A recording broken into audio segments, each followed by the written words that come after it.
날마다 하나님 말씀 가까이 하는 성도님들에게 하나님의 은혜가 함께하길 원합니다. 오늘 하나님 주신 말씀은 히브리서 10장 19절에서 25절까지 말씀입니다. 그러므로 형제들아, 우리가 예수의 피를 힘입어 성소에 들어갈 담력을 얻었나니 그 길은 우리를 위하여 휘장 가운데 열어놓으신 새로운 살 길이요. 휘장은 곧 그의 육체니라.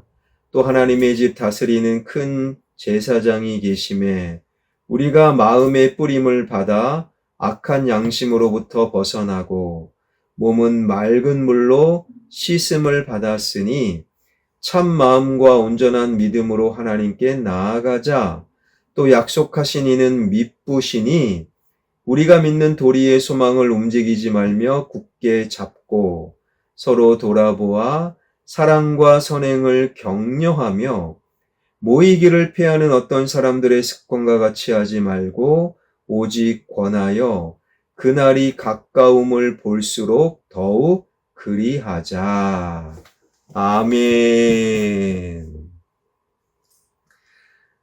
새해가 되면 혹은 여러 가지 이유 때문에 한번 운동해보자 결심하는 분들이 많지요. 살을 빼기 위해, 더 건강해지기 위해 운동을 결심하는 분들. 그런데 흥미로운 통계가 있습니다. 혼자 결심하여 운동하는 분들보다 여러 명이 함께 운동하는 것이 훨씬 더 오래 갈 수 있다라는 통계. 그래서 운동을 시작하면 PT를 끊고 달리기를 시작하면 달리기 모임에 들어가고 등산을 해볼까 혼자보다 등산 동호회에 참여하는 것이 그 운동을 더 오래 지속할 수 있다라는 거예요. 왜 그렇습니까? 인간은 혼자 있으면요, 금방 생각이 바뀌고 금방 포기하기 쉬운 존재가 인간이기 때문입니다. 사실 신앙은 더 명확하지요. 하나님께서 이 땅에서 직접 세우신, 하나님이 친히 세우신 공동체는 두 곳입니다. 가정과 교회, 아담과 하와를 통해 가정을, 그리고 하나님은 교회를 친히 세워주셨는데, 하나님이 세우신 공동체의 특징은 혼자서는 절대 불가능한 거예요. 최소한 2명 이상. 그래서 신앙은요, 혼자서는 절대 못해요. 최소한 나, 너 2명 이상이 신앙생활을 할 수 있다. 우리는 이 진리를 놓치지 말아야 한다라는 거예요. 사람들하고 어울리기 싫어요. 사람들하고 대화하면 내가 손해볼 때가 많아요. 그 마음은 이해가 됩니다. 그러나 신앙생활은 혼자서는 못해요. 최소한 2 이상이어야 한다. 그러한 측면에서 오늘 본문 25절의 말씀을 보게 되면 모이기를 패하는 어떤 사람들의 습관과 같이 하지 말고, 신앙은 혼자서는 못해요. 그래서 2 이상이 신앙 공동체를 이루고 있는데, 히브리서를 기록할 당시 교회 안에 그러한 습관들이 보이기 시작했는데, 바로 모이기를 패하는 습관. 이 모임이라는 것은 운동 모임이 아닙니다. 독서 모임이 아니에요. 사교 모임이 아닙니다. 하나님의 이름으로 모인 신앙 공동체, 예배 모임입니다. 기도 모임입니다. 말씀 모임입니다. 코이노니아 교제 모임이라는 거예요. 그런데 그 모임을 패하는, 즉 떠나는 사람들, 모임을 떠나는 습관을 가진 사람들이 늘어나기 시작했다라는 거예요. 아니, 왜 그러겠습니까? 이미 우리가 살핀 바 히브리서를 쓸 당시 교회 공동체, 신앙 공동체는 굉장히 어려움을 당했어요.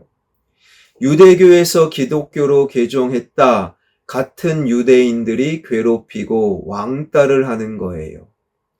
그리고 로마 제국은 잘 알지도 못하고 기독교 교회를 오해하여 교회를 박해합니다. 재산을 빼앗습니다. 감옥에 가둡니다. 때로는 예수님 믿는다는 이유로 순교를 당하는 경우도 있었다라는 거예요.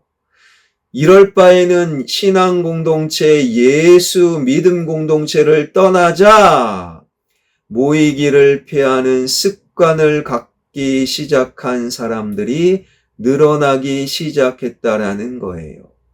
이번 주는 가지 말자. 한 번 공동체 예배를 빠지니 2번 빠지고 3번 빠지는 것은 너무 쉽고 한 달, 6개월, 1년 동안 신앙 공동체를 떠나니 예수님을 떠나고 믿음과 신앙을 떠나버리는 습관을 가진 사람들이 1명, 2명 늘어나기 시작하였더라.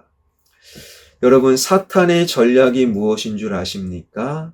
신앙을 흔들고 믿음을 흔들고 신앙 공동체를 흔들고 교회를 흔들기 위해 먼저 혼자 있게 만든다라는 거예요.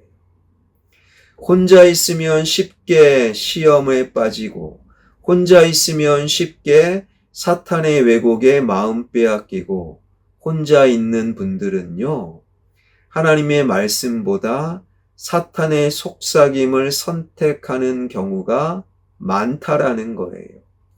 그래서 하나님은 가정과 교회는 하나님이 친히 만들어주신 이유가 여기에 있는 거예요. 신앙생활은 절대 혼자서 하면 안 된다. 신앙 공동체에서 2명 이상 함께 모여 신앙생활 할 수 있도록 교회를 신앙 공동체를 만드신 이유가 여기에 있는 거예요. 그래서 말씀은 이렇게 이어집니다. 25절 전체를 읽어보면 모이기를 패하는 어떤 사람들의 습관과 같이 하지 말고 오직 권하여 그날이 가까움을 볼수록 더욱 그리하자. 습관이 되어버린 모이기를 패하는 것, 그것이 아니라 서로 오직 권하라. 권하여라는 헬라어 단어는 붙드는 거예요. 옆에서 꼭 붙드는 겁니다. 말씀으로 붙들고 기도로 붙들고 신앙과 믿음으로 붙들고 하나님의 마음으로 붙드는 것. 한 번 신앙 공동체를 떠났어요. 그러면 가만히 내버려 두지 마시고 찾아가 그 옆에서 꼭 붙드는 거예요. 말씀으로 붙드는 겁니다. 하나님이 예배 드리라고 했잖아요. 기도로 붙드는 거예요. 내가 당신을 위해 기도하고 있어요. 2번, 3번 신앙 공동체를 떠나는 사람을 가만히 내버려 두면 안 된다라는 거예요. 찾아가 권하여, 찾아가 꼭 붙들어라. 하나님은 말씀하고 계시는 거예요. 여러분, 그래서 교회는요, 완벽한 자들이 모여있는 공동체가 아닙니다. 불완전하고 실수하고 죄 짓는 사람들이 모여 서로 붙드는 곳, 이게 바로 교회라는 거예요. 담임 목사인 저도요, 실수할 때가 있어요. 죄 지을 때가 있는 거예요. 그러면 여러분들은요, 왜 목사가 저래? 손가락질하고 비난하는 게 아닙니다. 장로님이, 권사님이 성도님들이 저를 꼭 붙들어 주는 거예요. 그리고 제가 다시금 정신 차려 실수하지 않으면 되는 겁니다. 장로님들, 권사님들은 저보다 더 많이 실수하잖아요. 그러면 장로가 왜 그래? 권사가 왜 그래? 그럴 수 없는 거예요. 우리는 완벽한 존재가 아닙니다. 장로님들을, 권사님들을 목사인 제가 말씀으로 붙들고 같은 장로님들끼리, 권사님들끼리, 집사님들끼리 서로 꼭 붙드는 거예요. 그리고 실수한, 잘못한 그분이 정신 차리고 다시금 신앙 공동체를 아름답게 세워나가는 것, 이게 교회라는 거예요. 교회가 왜 그래? 교회는 원래 그래요. 교회는 실수하는 사람, 죄 지은 사람들이 모여 서로 꼭 붙들어주는 신앙 공동체. 언제까지요? 25절을 다시금 읽어보면 모이기를 패하는 어떤 사람들의 습관과 같이 하지 말고 오직 권하여 그날이 가까움을 볼수록 더욱 그리하자. 주님이 다시 오는 그날까지 신앙 공동체를 떠나는 사람 한 명도 없도록 한 번, 두 번 안 보이는 그 사람을 찾아가 말씀과 기도와 신앙으로 붙드는 거예요.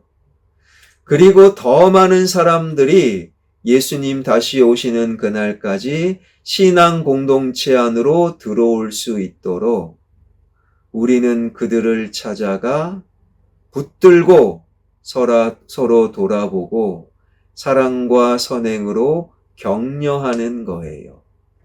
사랑하는 여러분, 결코 무관심이 아니라 사랑으로, 결코 외로움이 아니라 서로 돌아보는, 그리고 한 번, 두 번 신앙 공동체를 떠나는 그들을 찾아가 말씀과 기도와 그리고 신앙과 믿음으로 꼭 붙들 수 있는, 그래서 주님 다시 오시는 그날이 진정한 우리의 소망이요, 우리의 찬양이요, 마라나타, 주 예수여 어서 오시옵소서, 우리의 간절한 노래가 되길 주님의 이름으로 축원합니다. 기도하겠습니다.